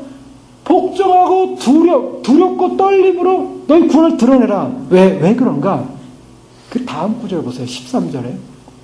빌립보서 2장 13절에 보면 너희 행하시는 이는 하나님이시니 자기의 기쁘신 뜻을 위하여 너희로 소원을 통하게 하시. 자, 여기서 중요한 것은 이 두렵고 떨림으로 구원받은 자라는 것을 드러내는 사건은 어떤 사건이냐면 하나님이 우리의 마음속에 심어줘서 일어난 사건이라고 말씀하고 있습니다. 그러니까 그냥 내가 막 두려워해야지. 난 두려워해야지. 난 떨어야지. 그래서 두렵고 막 떨림으로 그날을 맞이해야지. 막 두렵고 떨립니다. 주여 떨리게 해서 이거예요? 그게 아니에요. 내가 두렵고 떨리고 싶어 떨리지가 않아요. 어떤 사람 안 떨려요. 절대 안 떨립니다. 그럼 왜 우리는 떨려요? 저는 떨려요. 솔직히 말씀드리면.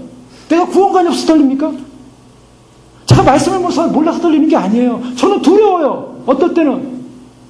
주님 오실 때 내가 휴가 안 되면 어떡합니까? 두려워요, 정말. 왜 그런 두려움이 오는지 아세요? 제 안에 아직도 깨끗하지 못하고 제 안에 완성되지 못한 것을 보기 때문이에요. 믿어요. 주님 오신 거 믿어요. 확실히 믿어요. 그리고 주님을 내가 100% 사랑한다는 것도 고백했고 내 인생 다 드리기로 결정했고 그럼 모든 거 아깝지 않아요. 그런데도 떨려요. 그걸 하나님이 주셨다는 거예요. 여기 보세요. 하나님이 자기의 깊은 뜻대로 너희로 소원을 동행하야. 왜 소원을 동행? 주님 맞아야 되는데. 그러면 나라가 깨끗해야 되는데 왜요? 칭의를 받은 사람이라면 그 단계에 이루어야 되기 때문에. 내가 칭의를 받았다면 내가 의롭게 됐다면 주님 내가 거룩해져야 됩니다. 왜요? 의로운 사람은 성화와 같이 이루어지기 때문에 칭의와 성화는 같은 거예요. 그러면 나는 칭의라는 확신이 있지만 성화를 이뤘냐는 거예요.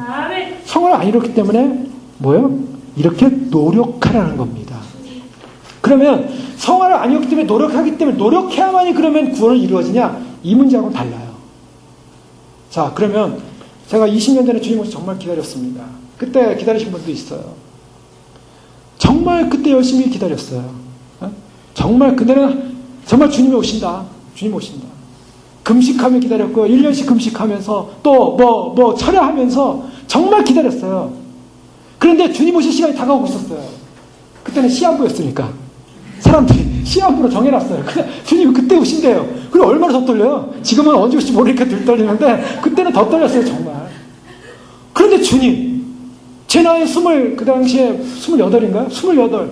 저는 다 이제 살지 못해서 억울하긴 하지만 주님 오시 맞이하겠습니다. 그러면서 주님 맞이하려고 주님 기도하고 해요. 정말 내가 남들은 천사가 보인다고 남들은 또 나팔 소리가 들린대요. 또. 왜 내는 나팔 소리가 안 들리나?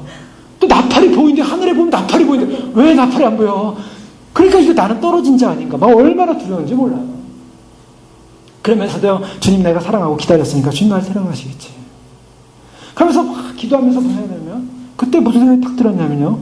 네가 한 그동안의 금식, 네가 한 노력, 학교도 1년 포기하고 정말 그때는 학교 안 다녔어요. 아름답지 않았지만 왜냐하면 학교를 다닐 그런 체력이 안 됐어요. 그래서 학교도 그만두면서 주님 오신만을 기다리는데 그거 가지고 휴고가 되겠냐라는 질문이 왔어요. 그거 가지고 휴고가 되겠냐? 너의 노력과 행위로 휴고가 되겠냐? 대답은 뭐였냐면 못 됩니다 했어요. 그걸 가지고 휴고가 된다면요. 자신의 노력 가지고 휴고가 된다면 노력을 더 해야겠죠. 그런데 결론은 뭐냐면 주님 두 손 듭니다. 천부여 의접서 손 들고 옵니다. 내가 아무리 노력을 하고 주님 맞이한다고 내가 노력하고 내가 굉장히 했어도 나는 주님 맞이할 수 없습니다. 주님의 은혜 아니면 그러니까 결국 뭐냐면요. 저는 그때 깨달았어요. 최선을 다해 노력하고 최선을 다해 준비해야 돼. 구원은 오직 하나님 손에 달려있어요. 거기에 무릎을 꿇는 거예요. 하나님 도와주세요. 은혜입니다. 그저 은혜예요. 여러분 은혜라는 건 뭐예요? 왕이 거지에게 선물을 줄 때 그 선물 나 받을 수 없어요. 받을 수 없어요.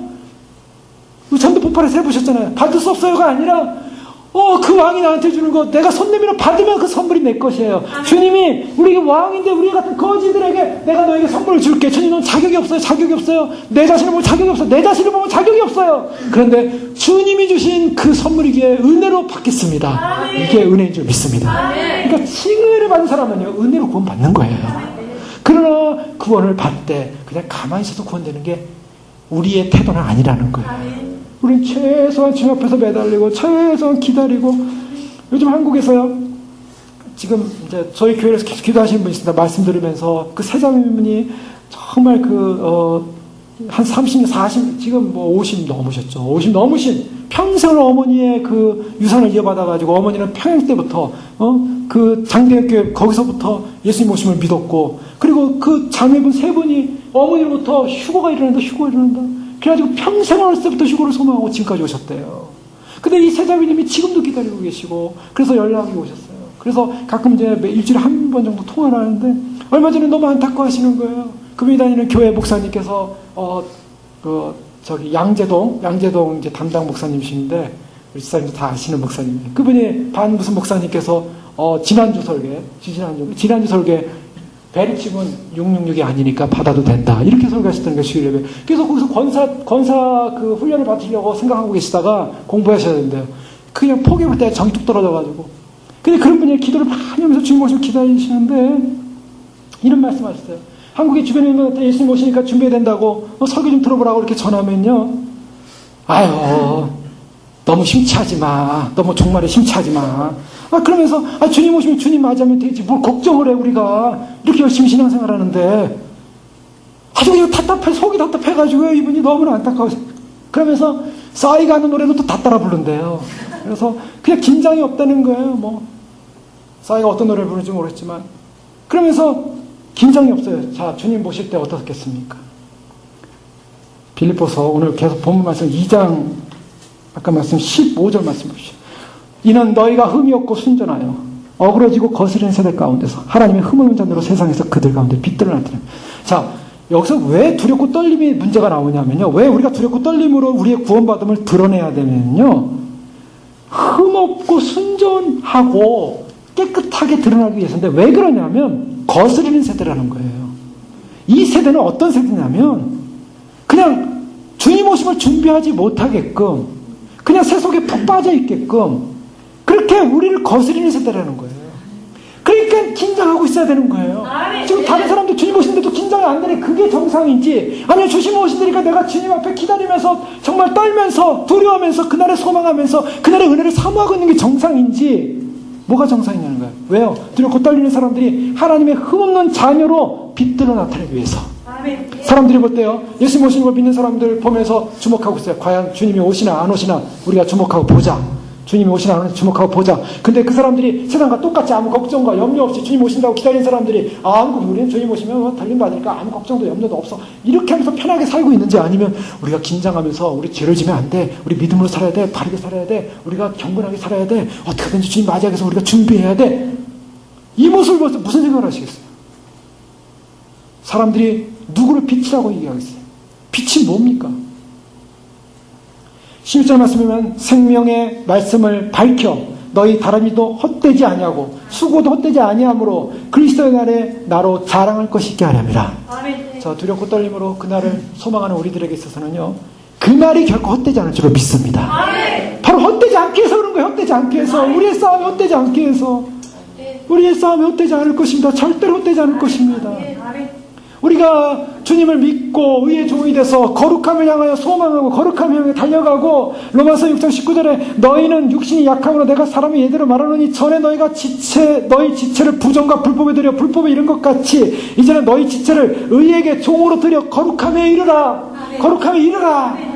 거룩함에 이르러야 우리는 구원받습니다. 구원의 관계를 거꾸로 내놓은 것이 아니라 우리는 칭의받고 거룩한 존재로 부름 받았기 때문에 우리는 거기에 도달할 것입니다. 여러분 우리는 다 어떤 면에서는 생도들이에요. 휴거 생도들. 휴거의 영광에 관했을 생도들이에요. 사관학교에 들어가면 생도들이 되면은 생도들이 하는 일이 뭡니까? 옷부터 바뀌어져요. 옷부터 바뀌고 훈련을 통해서 모양이 바뀌어진다. 걷는 자세가 바뀌어져요. 그래서 딱 생도복을 입고 딱 휴가를 나오면요. 아주 늠름하게 걸어요. 사람들이 볼 때 이야 사관생도구나. 사관생도 볼 때 얼마나 멋있게 부러워요. 내 자녀도 사관학교 보내야지. 사관생도. 근데 그 사관생도가 5% 해치고요. 술 먹고서 막 싸워봐요. 여기 사관생도야. 그렇게 해가지고 퇴교당한 학생들 많아요. 그 규율된 어려운 데 살다가 밖에 나오면요. 그냥 술 한잔 먹고 이게 풀렸어요. 그래가지고 제가 군생활할 때 저희 소대원에 한 상병이었는데 공군사관학교 3학년 때 퇴교당했어요. 이유는 뭐냐? 대방동에서 술 먹고 공군사관학교 그쪽에 있었거든요. 그러니까 대방동에서 술 먹고 싸움이 붙었어요. 헌병한테 걸렸어요. 그래서 바로 징계위원회 퇴교해요. 바로 퇴교해요. 사병으로 왔어요. 상병 달고 애가 기억. 남들은 다 장교 돼가지고, 남들은 다 비행기 타고, 남들은 다 펜턴 타고, 다 전투 조종사가 됐는데, 자기는 지금 보병으로 와가지고, 특공부대에서 제일 고생하는 데서 상병 생활하고 있어요. 두들겨 맞고 있어요. 고참들한테. 여러분, 우리가 사관생도로서 주님께서 우리를 택하셨다고요. 우리 옷을 입혀주셨어요. 이제 우리 옷을 입은 거예요. 근데 언제 우리가 그 영광을 차지합니까? 영광이 언제 줍니까? 졸업하는 날. 졸업하는 날 여기에 딱 계급장이 붙어지는 거예요. 지금은 짝대기집, 지금은 그냥 가짜 계급장이에요. 그러나 장교예요. 예비 장교예요. 그러나 졸업하는 그날에 진짜 계급장이 딱 붙어지면서 이제는 하나님의 왕 같은 제사장이요. 거룩한 나라요. 하나님의 소유된 백성이요. 이제는 그 나라의 휴거자로서, 신부로서 주님이 딱 세우는 날 어떤 역사가 일어납니까? 그때 모자를 던지는 거예요. 그때는 상관없어요. 그날 모자 던지고 그날 막 춤을 춰도 생도로서 품이 불합격 아니에요. 그날이에요. 그날. 그날을 위해서 우리가 참는 거예요. 그날을 위해서 소망하며 가는 거예요. 그날을 위해서 주님 내가 거룩함에 이르기로 채워야 돼요. 훈련하는 겁니다. 때문에 우리는 그날 소망하기 때문에 그날 반드시 주님을 맞이함으로 거룩함으로 그날에 서게 될 줄로 믿습니다. 하이델베르그 교리 문답에 보면 웨스트민스터 신앙고백과 같은 개혁주의 신앙고백서 중에 중요한 것인데요. 옛사람의 죽임과 성화에 대해서 옛사람의 죽임과 새사람의 살림인 연속적인 회개를 말하고 있어요. 옛사람은 죽고 이제는 새사람의 살림이 일어나는 연속적인 회개가 일참으로 말미암아 옛사람이 죽는 부정적인 측면에서 회신 가운데서 이제는 전적으로 전면에 새사람으로 살아가는 긍정적인 삶의 성화가 남아있다. 옛사람은 죽었습니다. 옛것은 떠나갔습니다. 우리 옛사람이 아닙니다. 우리 의롭게 됐고 칭의를 입었고 그러나 이제는 회개를 통해서 거룩함을 향해서 달려가는 그 믿음의 싸움이 남아져 있는 거예요. 그러므로 주님께서 우리에게 어떻게 말씀합니까? 히브리서 10장 10절에 보면 이 뜻을 쫓아 예수 그리스도의 몸을 단번에 들으심으로 말미암아 우리가 거룩함을 얻었고 온전케 됐고 거룩함으로 부름을 받았고 그래서 우리를 향하여 베드로후서 1장 10절에는 그러므로 형제들아 너 더욱 힘써 너희 부르심과 택하심을 굳게 하라. 너희가 이것을 행하니 언제든지 실족하지 아니하리라. 우리의 택하심과 부르심을 굳게 해야만 합니다. 히브리서의 말씀 보면요. 이와 같은 권면을 너무나 많이 하고 있어요. 히브리서의 3장 6절에 보면 그리스도는 그의 집 맡은 아들로 충성하시니 우리가 소망의 담대함과 자랑을 끝까지 견고히 잡으면 그의 집이라. 소망의 담대함과 자랑을 끝까지 견고히 잡으십시오. 우리의 자랑이 무엇입니까? 주님 오실 때 우리가 주님 맞이하는 것이 우리의 자랑입니다. 그거 외에는 자랑이 없어요. 주님 맞이하는 거 없으면요 그것은 인생의 어떤 자랑도 다 헛된 자랑입니다. 우리가 이 세상 떠날 때 우리가 주님 나라 들어가는 것이 우리의 자랑입니다. 그것이 우리의 영광이고 소망이고 그거 외에는 없어요. 히브리서 3장 10절에 보면 우리가 시작할 때 확실한 것을 끝까지 견고히 잡으면 그리스도와 함께 참여한 자가 되고 끝까지 잡아야 됩니다. 그래서 우리에게 남아있는 길이 끝까지 가는 거예요. 그래서 가다가 떨어지면 가장 불행한 사람이에요. 그래서 가장 아픈 사람이에요. 히브리서 6장에 보면요. 가다 떨어진 사람들을 얘기하고 있잖아요. 가다 떨어진 사람, 왜 가다 떨어지는가? 그것은 자기 정욕 때문이었어요. 자기 욕심 때문이었어요. 자기 이기심 때문이었어요. 히브리서 6장 6절에 보면 타락한 자들은 위의 말씀 한번 빛을 보고 하늘의 은사를 맛보고 성령이 참여한 바 되고 하나님의 선한 말씀과 내세의 능력을 맛보고도 타락한 자들, 이 타락한 자들은 영어 성경에 보면 떨어져서 나간 사람, 떨어져서 나간 사람이에요. 다시 새롭게 회개할 수 없나니 이게 무슨 말이에요? 회개가 안 돼요. 무슨 회개가 안 되냐면 참 이 회개라는 것이요 정말 속에서부터 우러나는 정말 진정한 변화에만 해야 되는 근데 회개가 안 일어나요. 마음이 굳어집니다. 딱딱해집니다. 그리고 마음이 강팍해집니다. 그게 떨어져 나가는 증상이에요. 그리고 그냥 담담할 뿐이에요. 그리고 비평적일 뿐이에요. 그러나 성경에서 뭐라면 히브리서 6장 11절 12절에 보면 우리가 간절히 원하는 것은 너희가 각 사람의 동일한 부지런을 나타내어 끝까지 소망이 풍성함에 이르러 게으르지 아니하고 믿음과 오래 참음으로 말미암아 약속들을 기업으로 받는 자들을 본받는 자 되게 하렵니다. 우리가 간절히 원하는 것은 뭐예요? 동일한 부지런을 나타내어 끝까지 소망의 풍성함에 이르러 어디까지요? 끝까지. 어디가 끝입니까? 주님 오시는 날이 끝입니다. 지난주에 오늘 목사님 주님 오시면 기다리는 목사 한국의 목사님 계세요. 그 목사님이 쓰신 그 글을 봤는데 그 목사님이 이제 주님 오심을 기다립니다.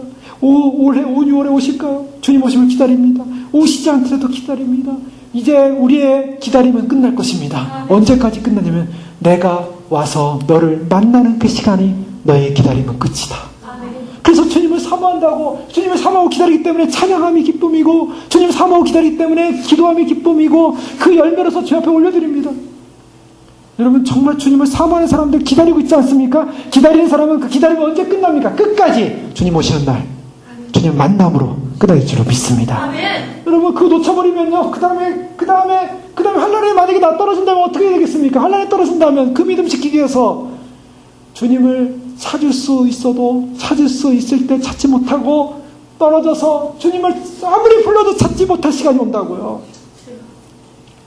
사람들이 그걸 몰라요. 성령이 떠나고 나고 이 시대, 이 시간 가운데 혼란이 오고 어려움이 오고 대지구적인 그런 어려움이 오고 경제적인 어려움이 오고 지금 뭐 들리는 소문은 뭐 국가안보부에서 미 군인들보다 뭐 800배나 더 되는 뭐 실탄을 다 치유했다 그러고 뭐 도저히 들려오는 소문들이 소망인 소문 아무도 없어요. 주님 오실 때 우리가 그것 때문에 주님 시간이 뭐 무서워서가 아니라 우리 주님 사랑하기 때문에 기다린 줄 믿습니다. 주님 사랑하기 때문에. 그래서요, 히브리서 12장에 보면은 12장 14절에 모든 사람으로 더불어 화평과 거룩함을 쫓으라 그랬죠. 쫓으라. 이것이 없으면 아무도 주를 보지 못하리라. 거룩함을 쫓아야 됩니다. 거룩함을 쫓지 못하면 은혜에 이르지 못할 수가 있어요. 여러분, 왜 그런지 아세요? 거룩함을 소망하면요, 내 안에 죄가 들어오지 않기 위해서 노력하게 돼요. 싸우게 돼요. 그러니까 죄가 나를 사로잡을 수가 없는 거예요. 죄가 들어오면 우리가 은혜에서 떨어지게 돼요. 그렇기 때문에 거룩함에 이르게 노력함인데, 여기서 표현하기를 히브리서 12장 11절에 음행하는 자 혹 한 그릇 식물을 위하여 장자의 명분을 판 에서와 같이 망령된 자가 있을까 두려워하라. 에서가요, 배가 고파가지고 동생한테 팥죽 한 그릇 달라 그랬어요. 근데 팥죽 한 그릇 달라 그럴 때 야곱이 형 가지고는 장자권도 안 되죠. 배고픈데 뭐 대단해 입으로 그냥 말 한마디로 또 가져라 하고 팥죽 먹었어요. 근데 성경은 그걸 뭐냐면 망령된 자, 이게 무시무시한 선언입니다. 성경이 말하는 건 우리가 생각하는 거하고 달라요. 인간적으로야 그게 뭐가 망령된 행동이에요. 동생한테 뭐 장자권도 많이 가져라 이렇게 할 수도 있죠. 그런데 성경에서는 너 망령된 자, 여러분 영적인 가치는 보화로 여기십시오. 아멘. 이건 빼앗겨서는 안 되는 거예요. 아멘. 그래서 휴거의 가치는요, 휴거는 되면 되고 말면 이렇게 여기면 안 돼요. 휴거는 생명입니다. 아멘. 주님 오시는 건 생명입니다. 아멘. 이 소망을 가지십시오. 왜요? 영적인 가치이기 때문에. 아멘. 주님이 우리에게 생명을 주신다는데, 구원을 주신다 그러는데 그걸 왜 가볍게 여깁니까? 그걸 가볍게 여기는 사람은 성경에서 망령된 자라고 얘기하는 거예요. 그런데 빠지지 말라는 거예요. 그래서 17절에 보세요. 너희의 아는 바와 같이 저가 그 후에 축복을 기업을 얻으려고 눈물을 흘리며 구합니다. 에서가 나중에 보니까 이게 엄청난 실수를 한 거예요. 그래서 내가 잘못했습니다. 내가 왜 그때 장자권 팔았습니까? 하나님 나에게 장자권 주세요. 히브리서 12장 17절입니다. 장자권 주세요. 눈물을 흘리며 구하되 버린 바가 되어 회개할 기회를 얻지 못하느니라. 여러분 이게요 무서운 말씀이에요. 성경에서는 단순하게 내가 지금 단순하게 버린다 해서 하나님 날 버릴까? 내가 이것을 이 순간 포기한다 해서 하나님 날 버릴까? 아니에요. 그것을 우습게 쉽게 여기고 그냥 던지는 순간에 다시 눈물을 흘리며 아닙니다. 나 휴거 버리지 않겠습니다. 휴거 주세요. 휴거 되게 해주세요. 아무리 눈물을 흘리며 구해도 버린 바가 되어 회개할 기회를 얻지 못하였느니라. 무서운 사건입니다. 그때 배고파서 육신적으로 배고파서 팥죽 한 그릇 그거 얻어먹으려고 말 한마디 실수한 게 자기 운명을 결정했어요. 여러분 이런 것은요 성경에는 무서운 논리가 있어요. 잘 보셔야 됩니다. 성경은 영적인 건 영계는요 내가 절대로 놓쳐서는 안 되는 게 있어요. 절대로 빼앗겨서는 안 되는 거. 요거만큼은 빼앗겨서는 안 돼요. 딴 거 주실 수, 예를 들면 다윗 같은 경우 범죄해서 막 난리가 나고 막 일생을 고생하지만 하나님이 그 생명을 높이잖아요. 그리고 천국에 들어가요. 근데 사울 보세요. 사울은요 가서 아말렉 절대로 잡으면 다 죽이라 했는데 그거 무섭게 여겼거든요. 그래서 좋은 거 싹 걷어놨다가 사울 완전히 가문이 망해버려요. 사울하고 사울의 자하고 다윗의 자하고 객관적으로 인간적으로 누가 더 잘못했냐고요. 남의 여인 빼앗고 남편 죽이고 한 그 다윗이 잘못한 거지, 사울이 단지 그냥 전쟁에서 이긴 전리품 좀 이렇게 걷어놓은 게 잘못된 거죠. 어떤 게 잘못된 거예요? 성경에 보면 무서운 원리가 있어요. 뭐냐면 하나님이 가장 소중하게 여긴 게 뭔가, 하나님이 가장 미워하고 하나님이 가장 싫어하는 게 뭔가를 보셔야 돼요. 그 행간을 읽고 딱 발견하는 순간 이것만큼은 내가 빼앗길 수 없는 거다라는 확신이 되시기 바랍니다. 주님이 오시는 거, 이 위대한 복음, 이것만큼은 절대 빼앗길 수 없는 생명이에요. 우리가 사냐 죽느냐, 절대로 빼앗길 수 없어요. 그래서 우리가 가는 이 길이요, 이 길이 정말 힘든 거예요. 정적 전쟁이 심한 거예요. 주님 오심을 소망할수록 영적 전쟁이 심한 거예요. 사단 원수마귀가 우리를 떨어뜨리려고 여러 가지로 공격하지만, 그럼 우리가 해야 될 것은 육신대로 살면 반드시 죽을 것이로되 영으로서 몸의 행실을 죽이면 살리니, 영으로서 몸의 행실을 죽이라는 거예요. 죽이면 산다. 땅의 지체를 죽이라. 골로새 3장 5절에 음란, 부정, 사역, 악한 정욕, 탐심, 탐심은 우상, 숭배니라. 이것들로 인해 하나님의 진노가 임하느니라. 여러분, 성경에 죄를 허용한 적이 한 번도 없어요. 여러분이 분명히 보세요. 성경에 눈꽃만큼도 어떤 것도 죄라는 것을 우리 몸에 허용하고 살라, 그래도 구원받는다 라고 말한 적이 없어요. 죄에 대해서는 예민해야 돼요. 죄라는 것은 마이너스예요. 이것이 잘못 들어오면 우리는 망하는 거예요. 죄로 말미암아 풀었어야 될 답이 마이너스 되면 완전히 끝난 거예요. 우리 안에 마이너스가 뭔가, 우리 안에 우리의 인생 가운데, 우리가 주님을 맞이하게 가는 이 길 가운데 마이너스인 죄가 뭔가 우리는 보고 처리해야 됩니다.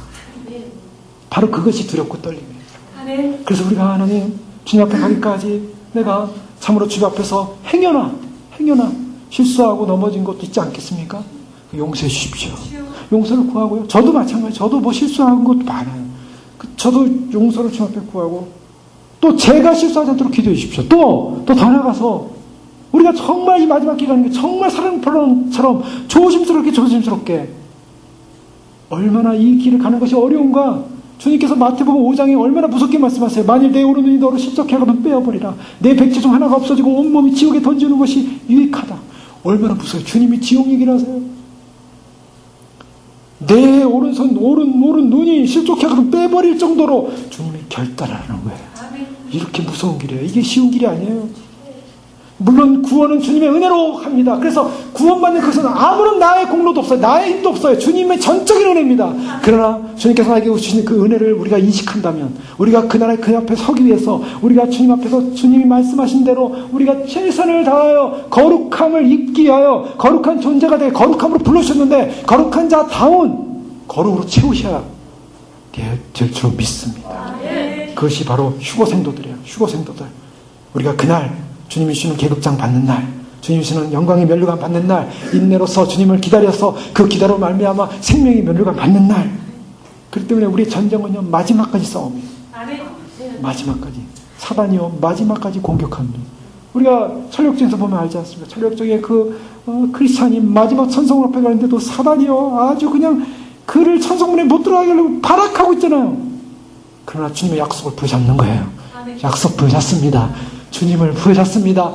나는 저 사단과 상관이 없어요. 나는 오직 주님 부여잡습니다. 이 사람이 들어가는 것입니다. 이 사람의 문이 열리는 거예요.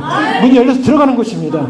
우리가 주님 오시는 날, 주님 앞에 서는 날까지 우리의 믿음의 전쟁 반드시 승리하시고, 요한일서 3장 3절에 주를 향하여 이 소망을 가진 자마다 그의 깨끗하신과 같이 자기를 깨끗하게 하느니라. 이게 결론입니다. 주님이 제자들을 위해 기도하셨습니다. 저희를 거룩하게 하옵소서. 주님 우리를 위하여 기도하고 계십니다. 거룩하기를 기도하고 계십니다. 우리의 가는 길은 거룩의 싸움입니다. 주님 이 거룩을 놓치지 않게 하옵소서. 그동안 수많은 거룩을 놓쳐왔습니다.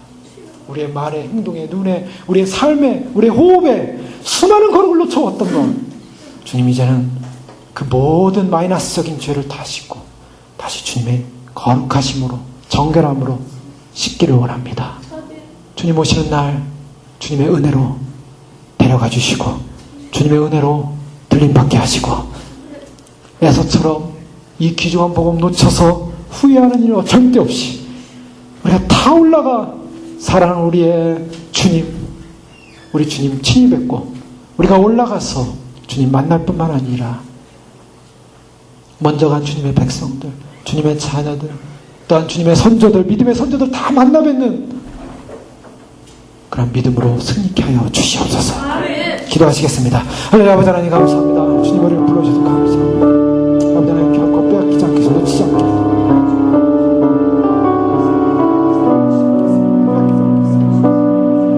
참으로 주님 우리에게 주신 놀라운 생명에게 놀라운 권한을 빼앗기지 않게 놓치지 않게 하시고 아버지 하나님 주님을 향하여 달려가게 하시고 주님의 은혜 가운데 달려가게 하시고 주신 말씀과 진리의 은혜 가운데 달려갈 수 있도록 축복을 주님 불쌍히 계시옵소서. 우리의 생명 주님께 드립니다. 우리의 삶 주님께 드립니다. 우리의 인생 주님께 드립니다. 우리의 모든 것 주님께 드립니다. 우리의 삶을 주님께 드립니다. 주님 참으로 주님 우리가 싸워야 될 싸움은 어디 있습니까? 우리가 싸워야 될 싸움은 마지막까지 우리를 거룩의 싸움을 걸어가고 있습니다. 주님을 바라보고 주님을 의지하고 주님을 사랑할 그 믿음 가운데 아버지 끝까지 승리케 하옵소서. 마지막까지 승리케 하옵소서. 마지막까지 승리케 하옵소서. 이 영적 전쟁 앞에 들어와 있습니다. 우리를 넘어뜨리는 수많은 적들, 우리를 공격하는 수많은 적들, 우리를 무력화하는 수많은 인생들. 아버지 하나님 그러나 우리는 주님 앞에 싸움에서 앞에서 진리 앞에서 우리는 마지막 그 길을 승리할 것입니다. 우리는 참으로 마지막 그 길 앞에 주 앞에 승리할 것입니다. 주님 제단을 향하여 원하신 한 가지 바로 예수님 거룩하신 것처럼 저들도 거룩하게 되기를 원합니다. 기도하시며 주님의 몸된 교회를 향하여 주님께서 진정한 거룩을 온전히 이루어 그날 주님 나타나실 때 주님 배우는 날 주님의 얼굴 뵙기를 원하는 주님의 간절한 소원과 주님의 간절한 명령과 주님의 간절한 요청을 받고 주님 우리에게 주신 이 구원의 확신 우리를 선택하시고 부르신 그리고 마지막 주의 오심의 소망을 알게 하시고 그 믿음을 가지고 달려갈 수 있도록 인쳐주신 그 놀라운 소망 가운데 우리가 주님께서 약속하신 말씀하신 그 요청대로 명령대로 주님 우리 자신을 거룩해 하기를 원합니다. 우리 안에는 모든 부정과 불법과 더러움과 모든 죄악들을 용서하여 주시옵소서. 우리 인생 가운데 주 앞에 실수한 모든 허물들을 용서하여 주시옵소서. 주님을 사랑하고 주님을 사랑하기에 거룩해야 했음에도 불구하고 거룩하지 못했던 죄를 용서하여 주시옵소서. 거룩을 하여 달려가지 못했던 우리의 마음을 용서하여 주시옵소서. 주님을 만나는 유일한 길은 주님 우리가 거룩하여서 주님의 형상처럼 변화되어 주님을 얼굴과 얼굴을 맞대고 보는 거룩한 영광의 나라, 의의 나라, 생명의 나라, 빛의 나라, 거룩의 나라, 주님 안에서 영원히 거룩함으로 주님 영광과 명예를 얻을 수 있는 그 영광의 나라를 부름받았기에 그 부름에 합당한 삶을 살 수 있도록 축복하여 주시옵소서. 우리의 모든 실수함을 속에서도 주님 우리를 사랑하시니 감사합니다. 행여나 우리의 부족함 속에서도 주님 용서하여 주시고 다시 한번 긍휼을 베풀어 주셔서 이 붙잡아야 될 영광스러운 주님 다시 오심의 영광스러운 복음을 놓치지 않고 주님 오시는 그날을 향하여 기다리고 기다리지만 주님 오시는 바로 그 시간이 기다림이 끝나는 시간이요 주님 오시는 그날의 아버지의 영광에 주님의 위로와 주님의 상급과 하나님 나라를 기업으로 얻는 영광스러운 날이 임하는 것을 알기에 마지막 싸움에 승리하게 도와주시옵소서.